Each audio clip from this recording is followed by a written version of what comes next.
All right. Well, it's that time again. It's time for your pals, Chris, Frank, and the games they've been playing, and the mind games they've been playing. So yes, thanks for sticking with us. My name is Chris Stotts, and that's Frank White. Frank, how's it going? It sure is going. The going never stops. It just goes and goes and goes. It can't stop. It won't stop. Not at all. No way. No way, Jose. So, all right. Well, it's Chris Frank Games. This is a video game podcast, and Yeah, we're gonna you're talk. not here for banter. Yeah, you're not here for our stoicisms.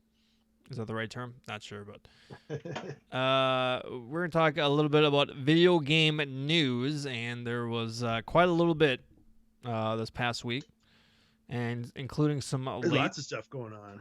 Yep, including some late breaking news, which we will talk about. And we'll be talking about the games we've been playing.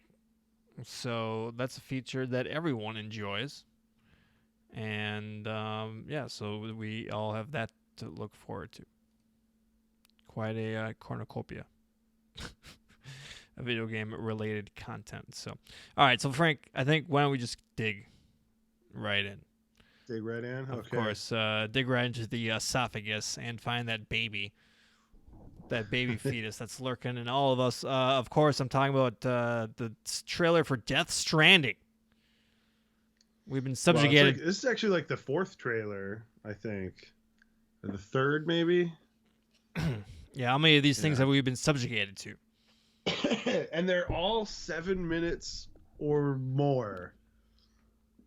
Kojima likes his long trailers, and we let him get away with it, so it's not going to stop. Oh, well, Apparently, I was never. I got into Metal Gear late in the franchise, so apparently, like the Metal Gear Solid 3 trailers were also very long.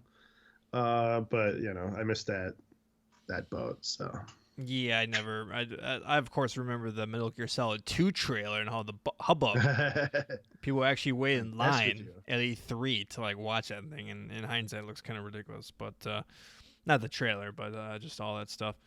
Well, and then it turned out to be full of lies. So. Yeah, the game wasn't. Yeah, no rated in that trailer. No mention of rated whatsoever. So, all right, so we got another. So there's still a chance that we're gonna play as like a naked cyborg instead of Norman Reedus for this game. Yeah, you never know. It is possible. So, all right, so I think kind of some surprises. First of all, this is gonna be out in November, like November 19th. Yeah, I think that was the biggest shocker. Everyone really assumed this was 2020. But no, we got November 8th this year. And I think people also maybe assumed this would be a cross-gen game, and it still might be, but maybe even just push over to the next one. I think kind of a stipulation of getting all this money from Sony is that this game has to ship like this gen and probably like soon within this year, because of the gameplay that they showed, it doesn't look. It looks like one of these games where it has a lot of lofty ideas, like a No Man's Sky, but then to like get out the door to ship it, it's kind of like a bare bones kind of I don't know, what do you call it, fetch quest kind of, maybe like a busy work kind of thing. So I guess I don't know about that, but it does. I think this is going to have a lot of. Just judging from the, we've seen gameplay in other trailers. It's just not clear, where the gameplay stops and the cutscenes begin. But this time around, we've actually got, UI and stuff. So, seems a little janky. Like we seem like we're gonna have the Metal Gear jank going on, where the characters move kind of deliberately, and you get used to it, but you always have that feeling of like you're steering a person rather than being the person. Well, talking about gameplay, I mean, the gameplay I saw was looking like you're a mule, like moving stuff around in like kind of wide open area, and then using your magical ladder, which I guess is a fireman's ladder that goes to infinity or something like that. I guess something like that weird. I don't. Yeah, I don't know if it's got a max length or It's the not, hook but shot. It's the hook shot in the ladder form, I guess. yeah. And then there's the from the trailer. There's one encounter where you're fighting these guys with like laser, what do you call it, staffs, bows, Oh yeah, they look or like something like big that. cattle prods because they had like Yeah. electricity coming out of Yep. them. And the design looks cool. I'm all for the design. I'm all for the location, all that stuff. But I mean, again, it kind of feels like not really quite as deep as like a Metal Gear Solid 5. Like it seems the combat seemed pretty limited. Compared to like I don't know, even a Mad Max type of game. You know what I Yeah. mean? So I don't know. Well, it's hard to tell, and then also it's kind of funny. I think speaking of the jank, I almost feel like the giant backpacks that the characters have because they show like the enemies take a swipe at him at one point and like knock an item out of the backpack, and so like a little glowing box like flies out of it. Uh, and then like yeah, you're hitting a guy with like you're using a briefcase as a melee weapon, which also seems to like cost an item that presumably you can pick back up. But yeah, it almost seems like they're going to use the giant backpack as like lamp shading for how the janky controls of like, well, of course yeah. he steers a little awkwardly. He has a giant backpack on. But he can he can Um, he can take on 5 different guys though, with staffs, I guess, and fight Yeah. with this Well, big I thing. have a theory, and I guess we can kind of get into this a little more as we get further into the weeds here. But I have a theory that when you are doing the above ground stuff, like when you're doing this traversal and you're getting attacked by bandits, because presumably these are bandits trying to steal the packages that. So you're Sam Porter Bridges, the most obviously named person ever, and you seem to be some kind of courier that brings things in between the isolated pockets of civilization in this post-apocalyptic world. And I believe that all combat in the overworld is non-lethal. So that's why they've got cattle prods, and that's why you're like hand-to-hand combat and fighting. Um, so in that area of the game, and we'll get into kind of the opposite world thing they have going on, is that because they've also talked about there's no proper dying in the game uh, that we know of. Like supposedly it's you don't die, there's just consequences. There's no game over. So yeah, I think something about the story is like it's important not to kill people in the main universe. So everything is non-lethal combat, and it's just trying to preserve your gear and not get like knocked unconscious. Like I think that's like the game over or the punishment is getting knocked unconscious and then have it being robbed. Um, and I don't know. We'll get to what the opposite of that is here in a bit. But I don't know. Further Listen, thoughts? I didn't go too much. I know there's like a whole webpage kind of explaining stuff, so I didn't get too much deep into the weeds. Well, I mean, the So go webpage ahead. has some details, but not that many. Like I'm filling in from. I've watched all the trailers. I think I've watched them all like twice at least now.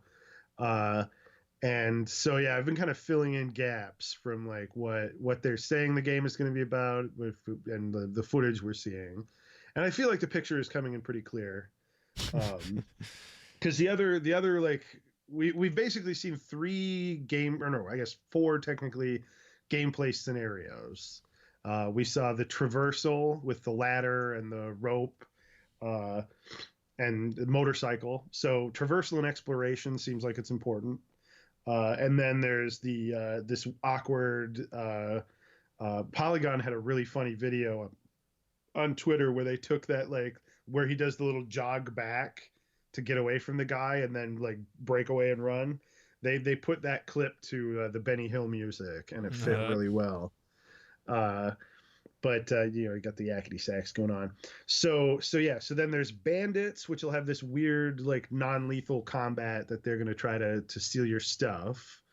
Um, and then there is the stealth sections with these semi-invisible ghosts that you appear to use your jar baby as like is like the connection to the other world that you see you jack in, you hook up to the baby jar, and then they've got the little radar things on their shoulders that seem to like indicate where the bad ghost umbilical cord creatures are. Um, so yeah, so that seems to be more of a stealth thing of like you have to kind of quietly hold your breath and like escape from these phantoms. And if the phantoms get you, then you properly die, it seems, which in the trailer was like being dragged into like an oily the ground and like flying around in oil ground world, which then sends you to the upside down, I guess. So there's an underworld, and they actually like called it Hades. There's a connection. People have a connection to Hades. So when you die, you go to a hellscape where it's like a World War I battle being perpetually fought by skeleton soldiers.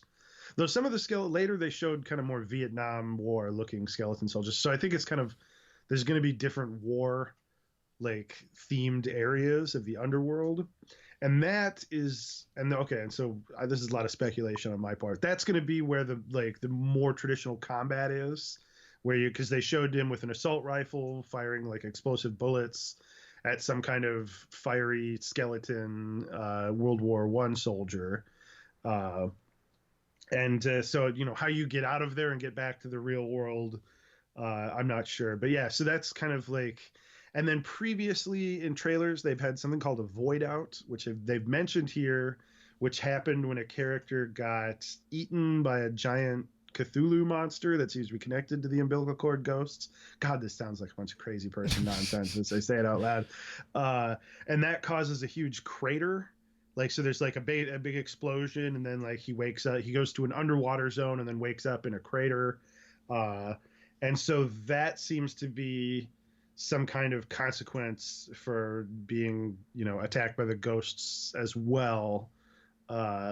That's very story focused. So that seems to be what people are trying to avoid. So like that there's these bandits, like they want to steal your stuff, but they won't kill you because they want to avoid something like that happening or something like that. So yeah, so we've got two worlds. We've got the hell world where it's more traditional. I'm assuming it's going to be Metal Gear Solid style, like third person shooter stuff, and then this overworld, which is going to have the non-lethal traversal combat and gameplay. So that's my theories that we're sticking to here. So you're all in. You're all in, and you've loved every second of this, then, huh? Yeah, Give it up for this. I mean, I don't know if it's going to be good or not, but I'm definitely going to be playing it. All right, nice. Okay, well, it'll be interesting, and it'll be out early. Have you pre-ordered it already? I actually I pre-ordered a bunch of things when Amazon was getting rid of their pre-order bonuses. So like, to save $10-12. So yeah, I just like pre-ordered a bunch of stuff, and then I've just been like slowly like deleting them as I lose interest. So. All right, nice. Well, but that's so I'm keeping that as like my list of games that I'm excited about, because it's basically Death Stranding, Doom Eternal. I've already forgotten what the other that one may be was, and then like Cyberpunk. Yeah. Yep. All right. Well, there you go. Death Stranding. That will be another event, another Kajami event. Kajomi? Yeah. Whatever. And can we also just take a moment to acknowledge that there's a guy named Die Hard Man. I don't know if they didn't say it out loud, so I'm like, is it Die Hard Man? Die Hard Man. It's Die apostrophe Hard Man. So I don't know. There's been a lot of Mega Man jokes because like Guillermo del Toro's character is called Dead Man, and what's his face, the Drive director guy, his character is Heartman. Though I believe they're not like he's not making his director friends act. They're just giving their likenesses and having other performers actually do the voice and motion capture for them. But still, Um, how great would that be to be one of Kojima's friends? Like, hey, can I scan your head and put you in my video game? Sure, be immortalized, sure, be Kojima. remade. Maybe someday Yeah, be a slot machine. yeah. Someday. But yeah, Oh, no, there's like just so much crap. We're not. We could cut it there, but there's so much stuff to get into. The rain causes time to accelerate. You have to eat bugs. There's, uh, you know, nobody has belly buttons, so I get the feeling that like the time babies are like their past selves or something from another dimension, or I don't know. yeah. But Well, we have eternity to talk about it, Frank. So we can save some of it for when some of the stuff gets confirmed. I'm But sure there'll be another trailer before the yeah, maybe before something at November. E3. Who knows?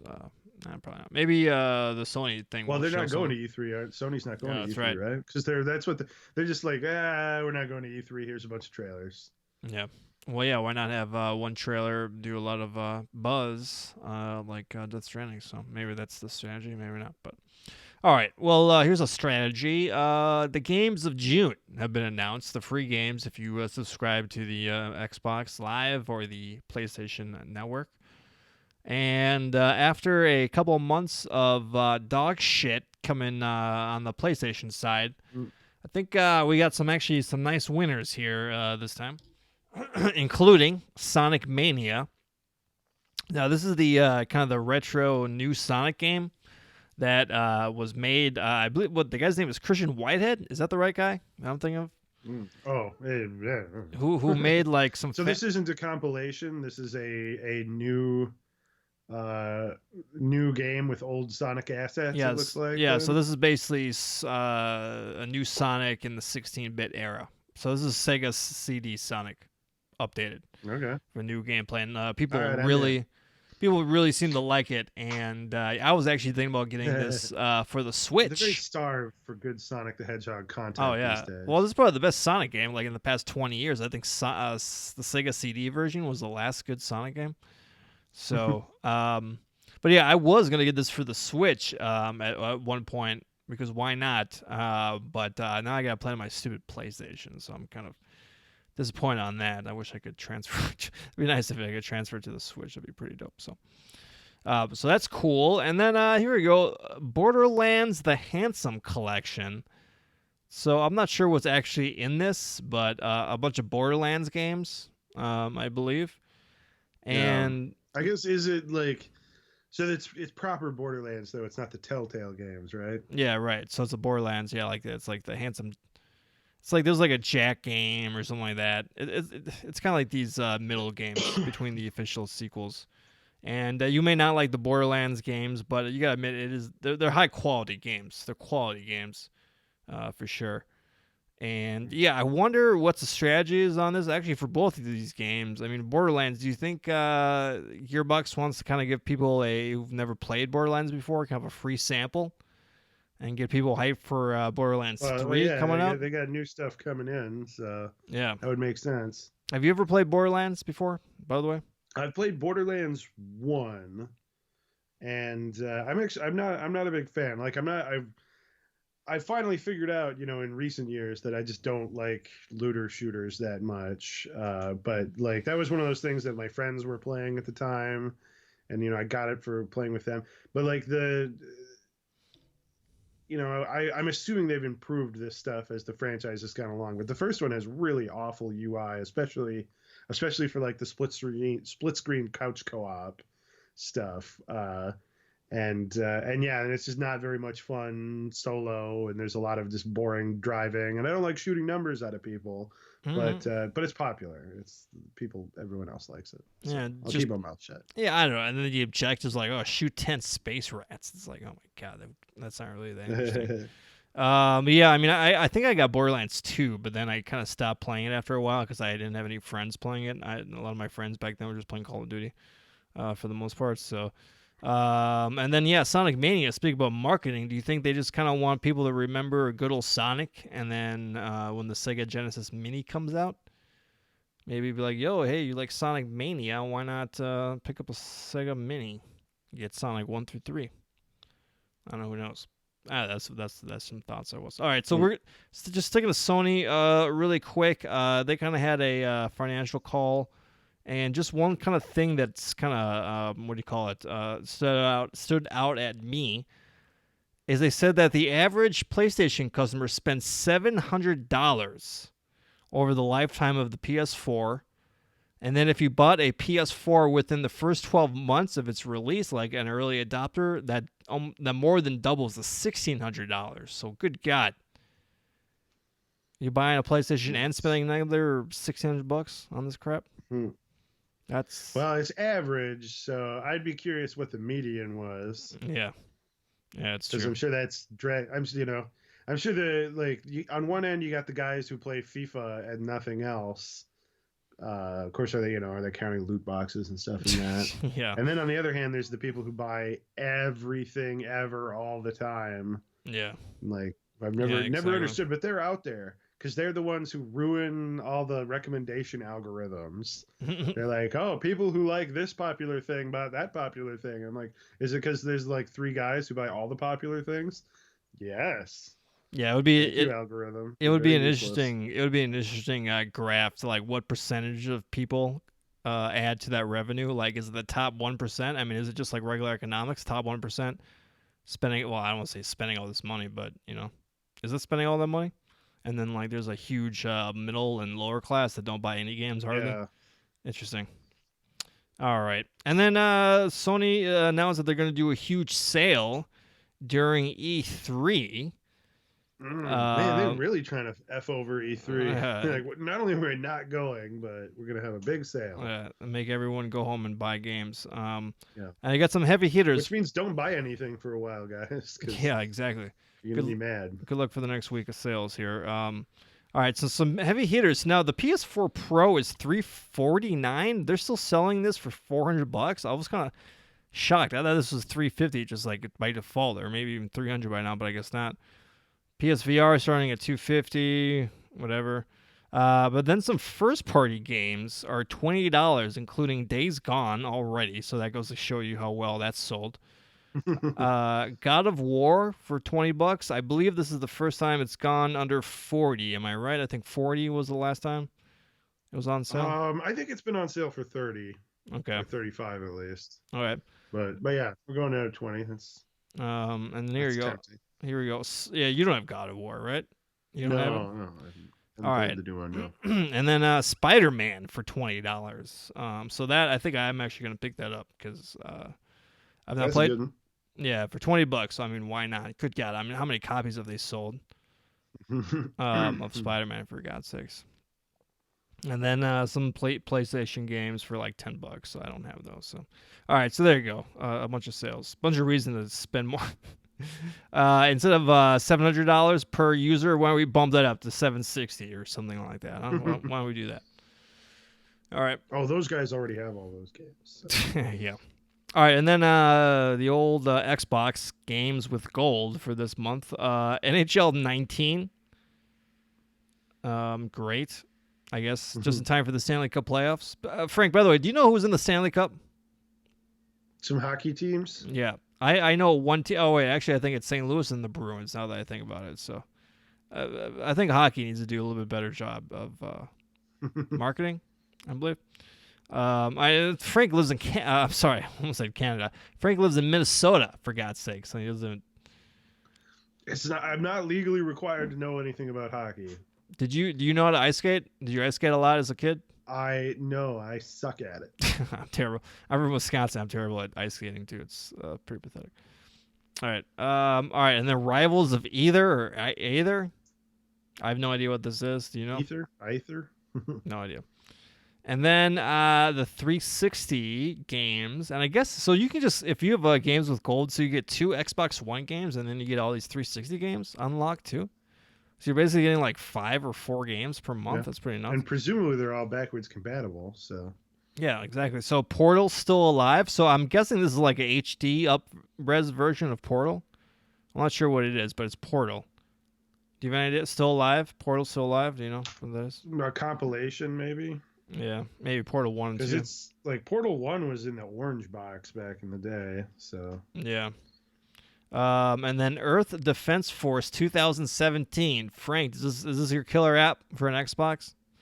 Oh, Go I get have it. that game. Oh, you do? Oh, okay. Yeah. Okay. Yeah. But Still Alive is just Portal One on its own. Yeah. 2017. That was probably I think it was the first Earth Defense Force game I played. Oh, okay. You got it for PS3? Guessing. I actually think I played it on 360.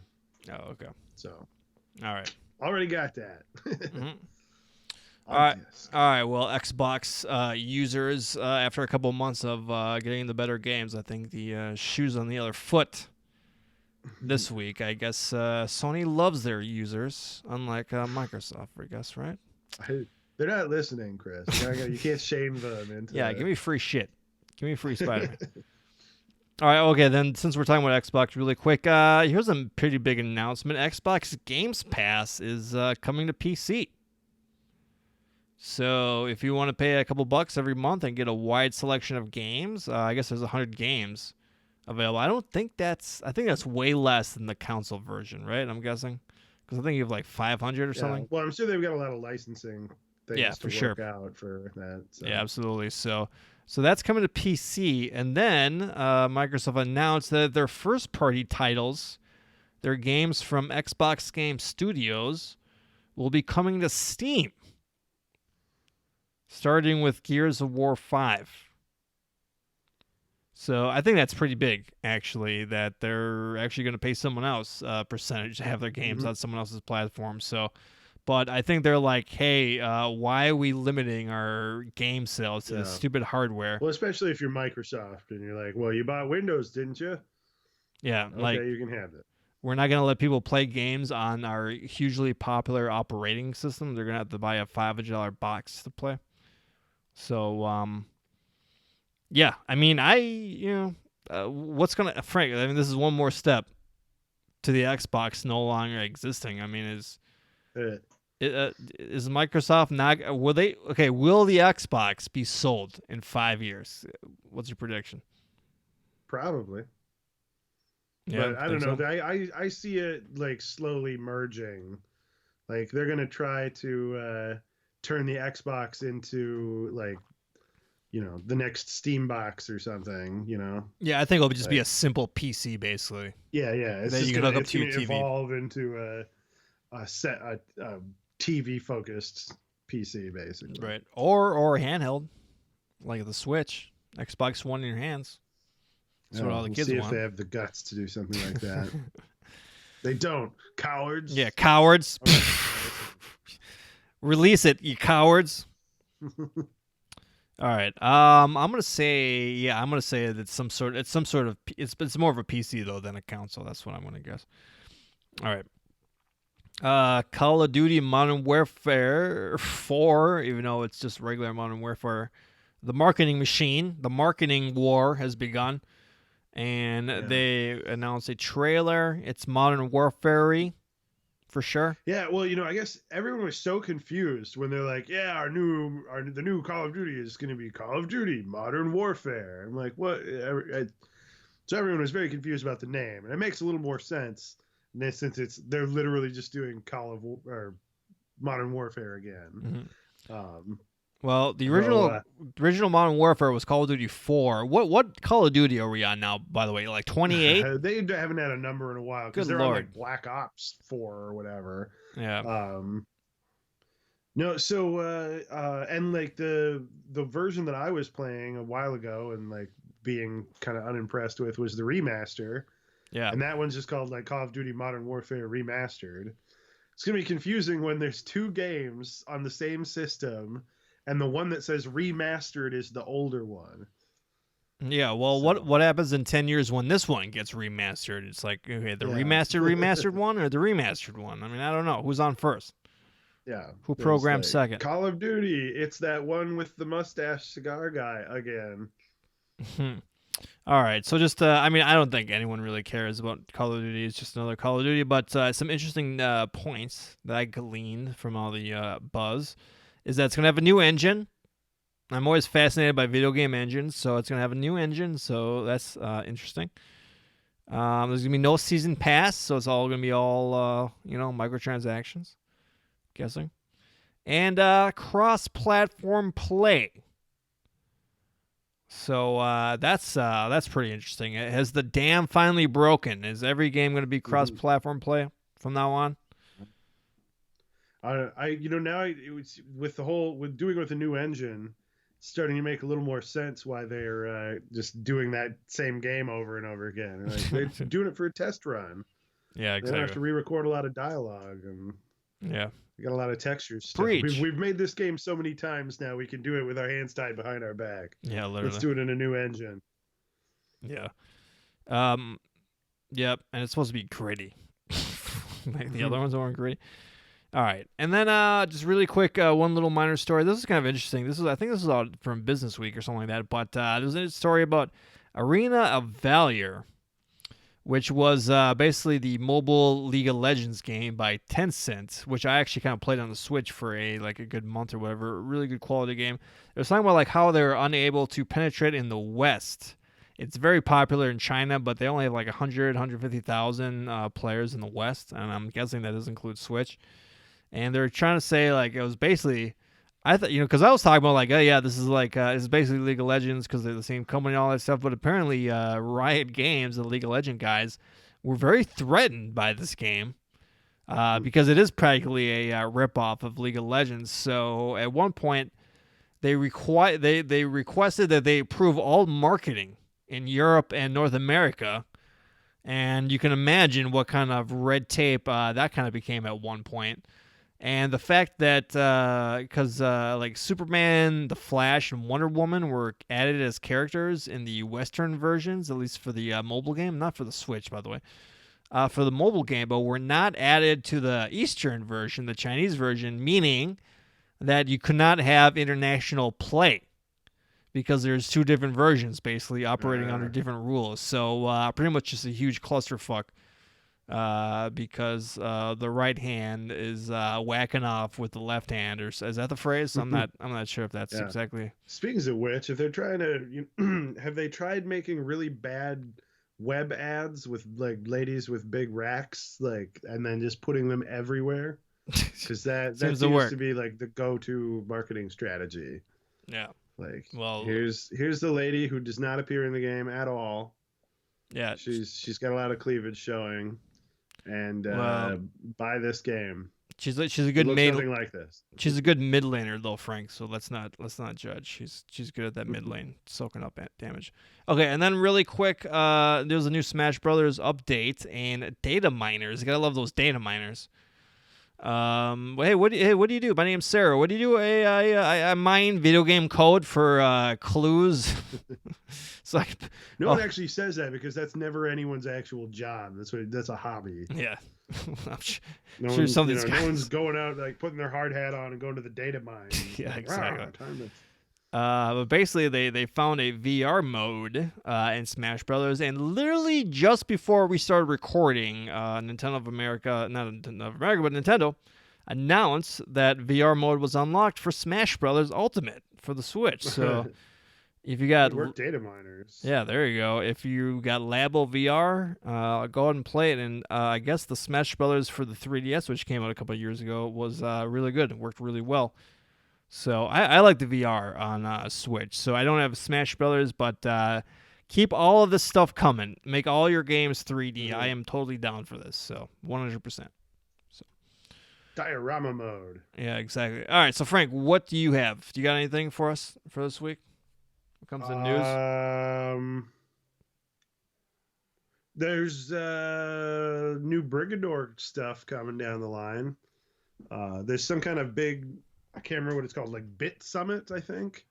It's like a an indie game E3 in Japan, um, and it sounds like we have a Brigador sequel on the way. And I really enjoyed Brigador, so and they didn't do so well, so maybe second time's the charm. But for those of you who don't know, that's the isometric.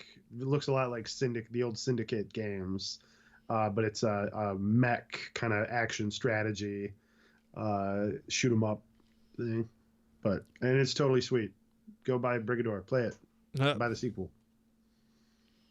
dude. Not details are scant though, so that's all I got. Mm-mm. All right, there you go. That's all you got. That is all I All got. right, sounds good. Well, with that, I'll tell you what. Why don't we take a break and we'll be right back with the games we've been playing.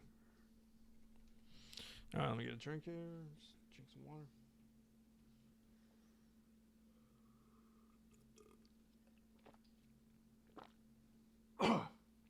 All right, y'all good? Yeah.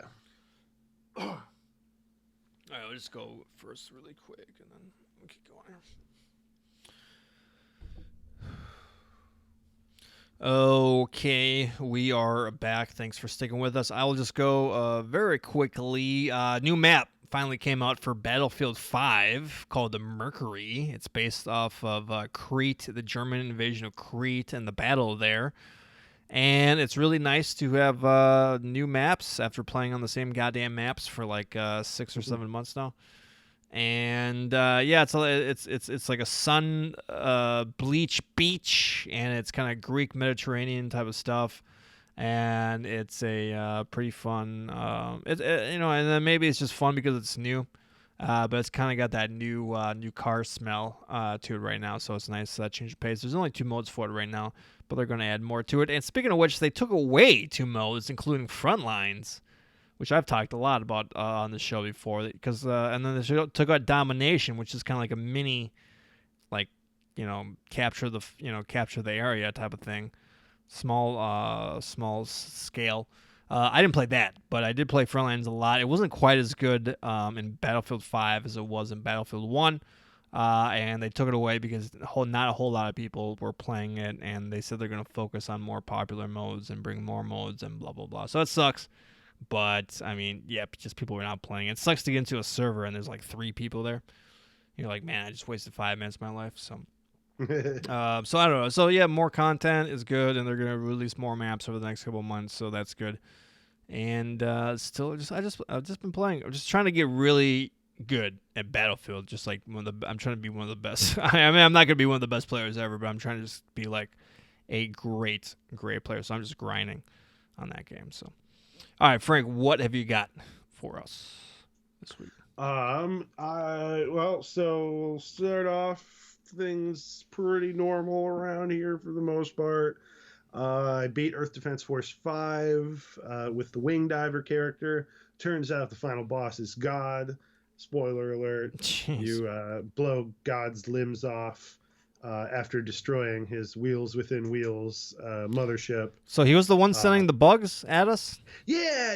Freaking It was asshole. like it started to get like, and this all like comes up in like the last like 10 missions where humanity is on the brink because the whole game, like when you reach like Act 3 of these, and so it turned out also I ended up staying up super late over the weekend because I was like on level 97 and was like, all right, I'm almost done with this, because the whole like last act of the game is just nonstop climaxes, because it's just like one last minute plan against the aliens after another, because it turns out the aliens are just like, oh, you killed our giant kaiju, well, we have 5 more, but so it turned out there's 110 missions. So I ended up like just playing them all the way through. Jeez. And staying up till like 1 a.m. But which is late for me. I'm a dad. But yeah, it's like when things are getting real bad for the, like, this is one of the darkest Earth Defense Force games I've played. Because like by the end, like at the end of the game, and this is like the victory screen, they're like 10% of humanity has survived, civilization has crumbled, success, congratulations on preserving the human race. But like it starts to get really metaphysical, and like there's like one of the characters is like starting to lose it and is like, we have to find the egg-shaped ship that God came in, because there's a whole thing where it seems like the aliens want to fix Earth. They want to just get rid of humans and get rid of everything we built and just like go back to nature. And you assume it's like to colonize it, but no, it turns out like this is just God coming back to get rid of humanity via giant insects and UFOs. And like they introduce an entirely new like type of ant, like near like in like the last 10 missions and all that stuff that feeds on concrete and plastic.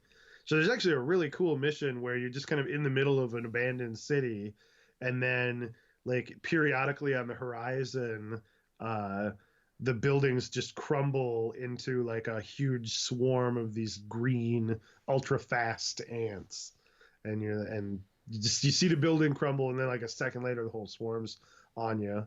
It's very dramatic, but Mm. yeah, fun game. After beating it on normal with one character and getting like a third of the way through on hard with like that same character and then another character, that adds up to about 15 or 16% completion. I got Mm. the trophy for 15% completion because it counts. 100% completion is beating all 110 levels with and on all difficulties with all characters. Though if you beat it on hard, it counts as beating it on medium and easy as well. So, but like the two hardest difficulties don't unlock until you've beaten it once. So, Oh man. game intends for you to play it a lot. But my thumbs got kind of sore, so I'm gonna give it a break. Um, and then on top of that, played more Shakedown Hawaii. Uh, Not really anything new to say about that. It's still fun. I've reached the infinite money point of the game where like I've bought so many of the properties and invested in them that like I never have to worry about money again. And it's like trying to like speed along through the story campaign so I can unlock more things to purchase because I'm like I don't know what to do with all this money. It's a problem you want to have. But yeah, continuing like that. But okay, so the real reason that you are here, I should have teased this earlier, but you can put it in the title so people will know. Is that I got a code for the Nioh 2 alpha Oh, nice. that just randomly came in my email the other week. So and then I mentioned that on Twitter, and I'm like, "Oh, I got this code, and I'm no no no find time to actually play it." And then like three people like immediately popped into my mentions were like, I would like the code. Then I'm like, all right, I'm gonna delete that tweet, go away. like who well, you ain't Wario 64, Frank. What is this? What is this crap? I bet you could have sold it Yeah, though, huh? For $60. Someone would have paid $60 for it. I don't know if you pay that because it's on for it's not like a weekend. It's still going on now. I think the second is when it's over. But it's weird. Like this is not like a normal alpha because it's basically a demo for the game. It's like one area and boss. I haven't got to the boss yet though. So how did you even get Uh, this? Because you played Neo 1 or you applied for no, it or I never played Neo one. I think they picked people kind of randomly. from your Uh, PSN network or something or yeah, the email came from Sony, okay.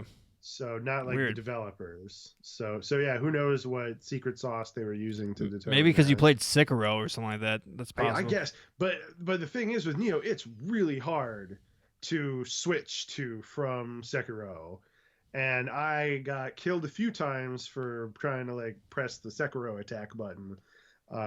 Because if you're not familiar, Neo is I never actually played the first one, um, but it's a Souls-like game with a feudal Japan theme. But otherwise, it's funny like the broad description sounds exactly like Sekiro, but otherwise they are like absolutely nothing alike. Uh, to like the point where Sekiro and the Souls games always have the attack buttons on the shoulders, and this is guard is still on a shoulder, but your attacks are face buttons, and the other shoulder button is used for changing stances because you have a high, mid, and low stance, which basically just means normal, heavy, and fast attacks. Like it doesn't seem to actually like matter, that you're attacking the guy's feet versus his head. It's just like high attack is like an overhead smash, more damage, slower, eats up more stamina. The stamina is called key. This game is wildly complicated, like way more than you could possibly absorb in a demo. Um, like, and I think to its detriment, I kind of bounced off it after a while because I was like, this is too much to remember. You got to remember the stances. There's, you got light and heavy attack. You get the different weapons. There's like 10 million different ways to level up and upgrade things. Um, the key thing, and like it seems to be a real core mechanic, and it's basically a Dark Souls stamina meter. So doing actions eats up the stamina. Then when you're just walking around or standing still, it recharges. It's very bad to run out of stamina, like right next to an enemy, obviously. But the big twists with this, and I haven't played Nioh 1, so I don't know if this is all just stuff from the first game that like is totally um, you know obvious to everyone, but it has an active reload essentially. So if you do a combo, your stamina meter, you do a combo, it eats up your stamina meter, and then like a little cloud of particles kind of swirls around you.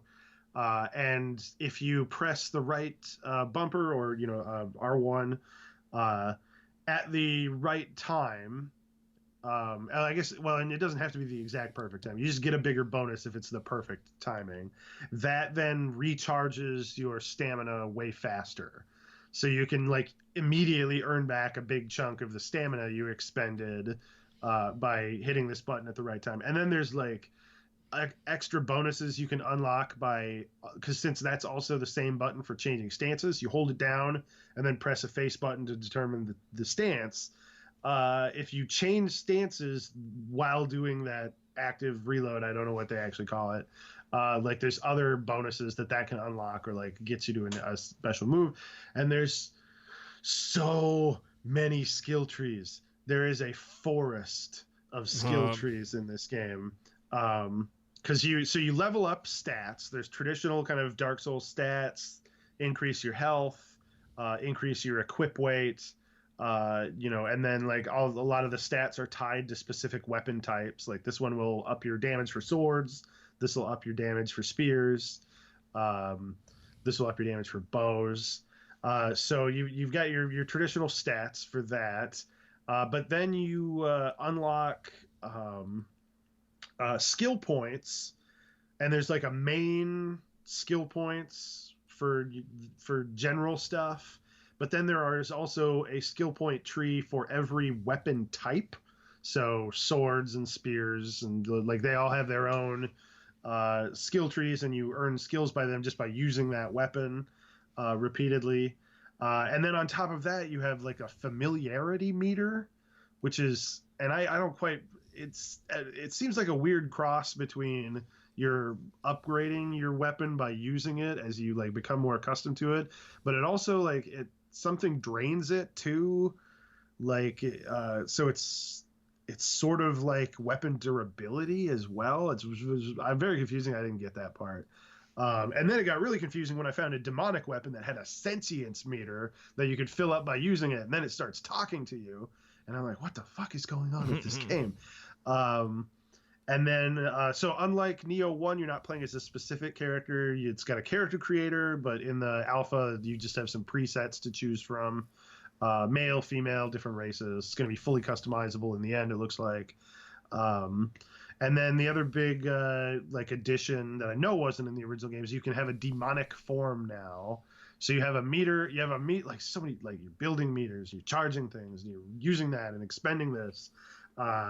But you earn up enough energy in your demon meter to turn into a demonic form where you do like a bunch of extra damage and have access to powerful moves that you can swap out. And then that uh, while you're in that mode, you just have 1 meter that like drains slowly, and that's kind of your all-purpose meter. I think it drains faster as you're doing stuff or as you're getting hurt, so it kind of replaces the health meter. When that's gone, you obviously change back. Um, but yeah, I mean, as far as like the practical effect on gameplay, it was like, all right, I go around and kill a lot of these little guys, and then there's a big guy who utterly wrecks me, and then I just have to kind of like grind up my demon meter then go, just absolutely destroy that guy with it. I picked the water demon, so I had like a shark, and I turned into this big white thing, and like I think I had nunchucks, but it's hard to tell. It's all a big like mess. It's like it's really hard to, Sekiro seems positively restrained by comparison. It's just hard to follow what's going on. There's so much stuff. There's an invisible wall that was like a monster. So I like attacking the wall, but it had eyes, and then it turned into a wall monster, but it was throwing rocks at me. Um, there was like these little demon dudes, and their heads get big sometimes, and they get tough. You got ranged weapons, which you don't have to switch to. It's you just always have kind of, if you have a bow equipped, you can always just hold down left trigger to go into aim mode, which is kind of a neat little feature. It's a smooth way to incorporate ranged combat in these things. And oh yeah, and the one thing I really did like though was the way multiplayer works. And this is again, I don't know how similar this is to the original game, but so your blood stains, your traditional like Souls like, oh, you died here, so you have to go retrieve your blood stain to get your XP back. In this case, also you're like you don't have access to your demonic abilities while you're on your way back to get your blood stain. Um, but the other characters' bloodstains, which normally are like, I think they're called graves in this. Um, they provide the one function of like, oh, a bunch of people died here, something bad's around that corner. Um, but also, you can fight them. You can go and summon an AI version of that character, and you can like see their gear. Like you can see this guy's level 11, and he's got a lot of purple gear. I'm gonna summon him, and so then you fight like basically an AI version of that player, and you actually get gear. They drop gear, so it's you can grind them. This is pretty interesting. Do they drop the gear the guy had so you can get some like high level Yeah, that's stuff? what it seems like. They kind of drop like one or two random items that the guy had. Uh, And then so and then everyone can play that guy, or it's like a one time thing once he's defeated and you can't do it I again. don't know how that works. You can't like he's gone from your game once you fought him. But and like I don't know if they go pick up their blood stain, if because the blood stain mechanics like were very kind of in the Souls games were never like 1-to-1. Like somebody would die, and then the server just kind of like did a call of like, all right, everybody who died recently, like on this server, we're gonna put some of your bloodstains here. So yeah, I don't know exactly how that happens. But then the summoning works kind of in the same way too, where you can drop using a special item, you can drop like a helpful grave that it's blue instead of red, and you can spend you when you fight the red ones. You also like earn a special currency that you can then spend on summoning helpful ones, and it's basically the same way. You get an AI version of that player with their gear and level and stats to follow you around and kind of be your buddy. So I actually kind of like the asynchronous. It's kind of a best of both worlds. Like you get a little bit of multiplayer flavor in there, and then you can summon help for fights and stuff, but and summon people to combat. But it's all just kind of AI and stat based versus just fighting people directly and getting just absolutely wasted by a guy who's level 1 but played the game a bunch. Um, yeah, so I don't know. It's interesting. I kind of bounced off of it though. I don't. The controls are so different from Sekiro that I really would prefer to. I'm gonna wait for the DLC for Sekiro to come out so I can play that because I don't want to have to go back to my Sekiro game on like New Game Plus Plus Mhm. and have my muscle memory be all changed by this similar looking but wildly different playing game.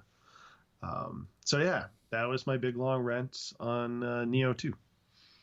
Interesting. So this is Team Ninja, right? These guys did Ninja Yeah. Gaiden like back in the day, the remakes of Ninja Gaiden. And weren't those kind of more hmm of an arcadey kind of style? So it seems like they're Yeah, going yeah. way This in like the other direction. Huh?